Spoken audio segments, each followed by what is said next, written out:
Throughout this lesson, we are going to look at clouds, their formation and characteristics, and how they relate to aviation. We shall also look at precipitation and how it is produced. This lesson links strongly with the principles of stability, which we discussed earlier in this course. Clouds form the basis of what we call weather, and certainly for aviators, they are significant indicators of what is happening within the atmosphere. So it is important to recognise the signs that are in the sky. But how are they formed in the first place?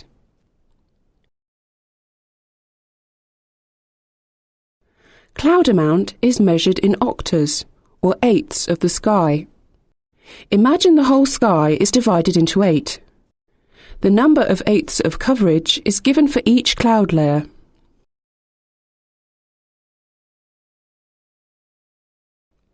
Cloud is formed by the vertical movement of air. As it rises, it cools adiabatically.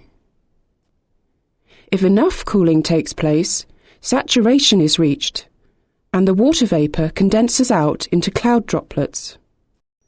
The most simple form, as we see here, is a cumulus cloud appearing from a parcel of air which has been forced to rise. This is called convection, and is usually a result of surface heating. There are, however, several reasons why air will rise, which leads to varying types of cloud with different characteristics.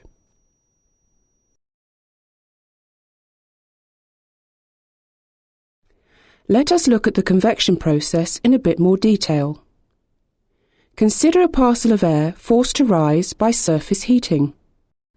The parcel will then be warmer than its surroundings, the ELR, and hence buoyant. The parcel of air will therefore start to rise, and since it is unsaturated, the air will cool at the dry adiabatic lapse rate of 3 degrees per 1,000 feet of ascent, or 1 degree per 100 metres. At the same time, the dew point of the parcel of air will cool at a steady rate. Where the two meet, saturation will occur. This is called the condensation level and signifies the base of the convective cloud. Let's consider how different dew points and temperatures at the surface change the cloud base. This diagram shows how this temperature and this dew point of a parcel of air will give this cloud base.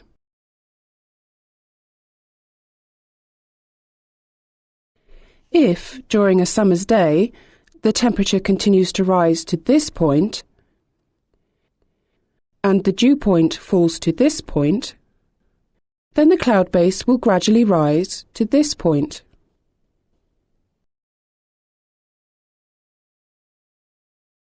Notice how the separation between the surface temperature and dew point has grown bigger.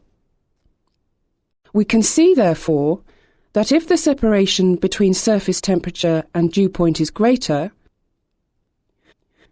then the convective cloud base will be higher.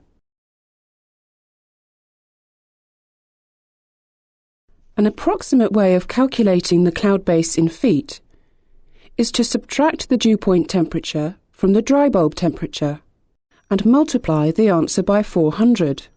This rule of thumb will give the cloud base in feet. So, if the dew point is plus 5 degrees and the dry bulb temperature is plus 12 degrees, then 12 minus 5 equals 7. Multiplying this by 400 gives a convective cloud base of 2,800 feet above ground level. Cloud base is defined as the lowest zone in which the type of obscuration perceptibly changes from that corresponding to clear air haze to that corresponding to water droplets or ice crystals. The cloud base is the height of the cloud above ground level.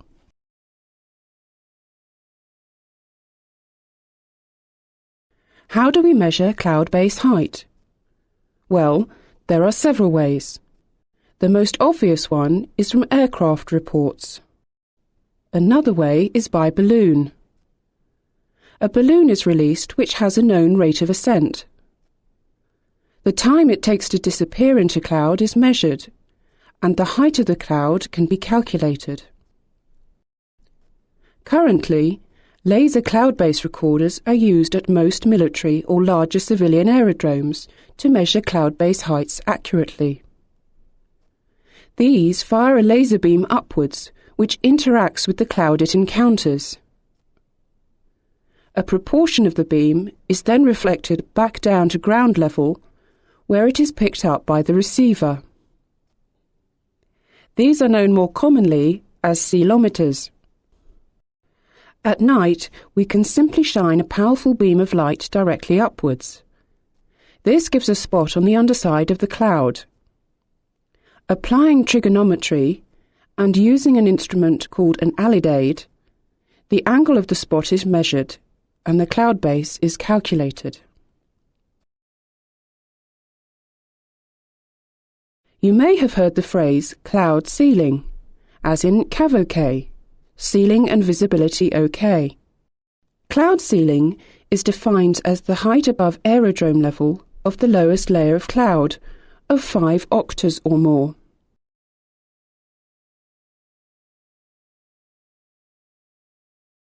So, we have looked at convective cloud bases and ceiling.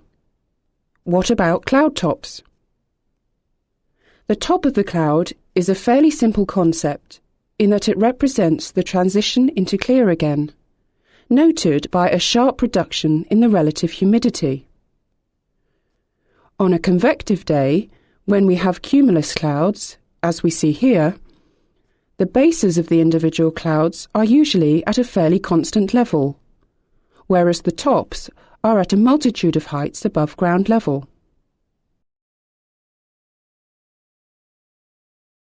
Aircraft observations, radar, and also satellite images can be used to measure the cloud tops, but the more usual way is using a height temperature graph obtained from a radio sonde.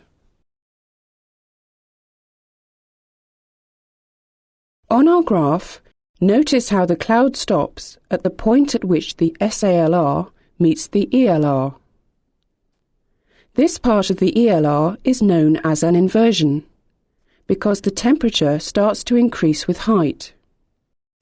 It is at this point that our parcel of air, which was following the SALR, is no longer warmer than its surroundings, the ELR, and therefore will no longer rise.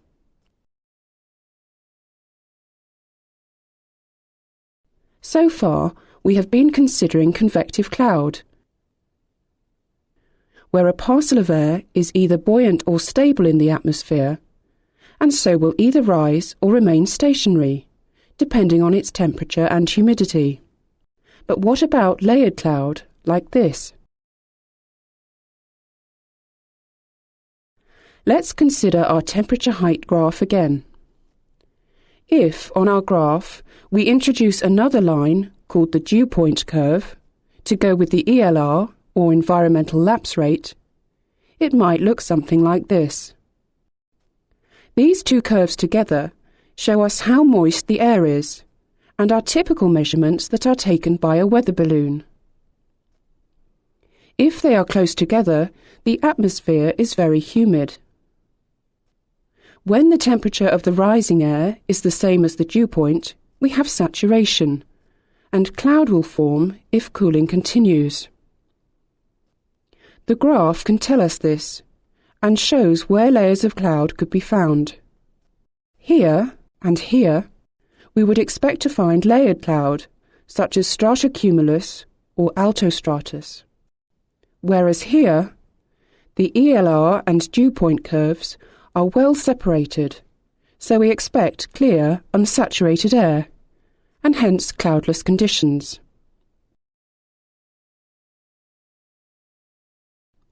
Cloud can be produced by yet another mechanism, turbulent mixing. If, for example, we have very light winds overnight, layers of air with very different humidity properties can develop, but with no cloud. After sunrise, there may be an increase in wind, causing these layers to become well mixed. Putting it simply, when this happens, the moisture contained within the whole layer can become concentrated at the top of the mixing layer, trapped beneath an inversion. The moisture content is enough to produce saturation, and hence a layer of cloud beneath the inversion. The cloud is not turbulent itself, but created from turbulent mixing.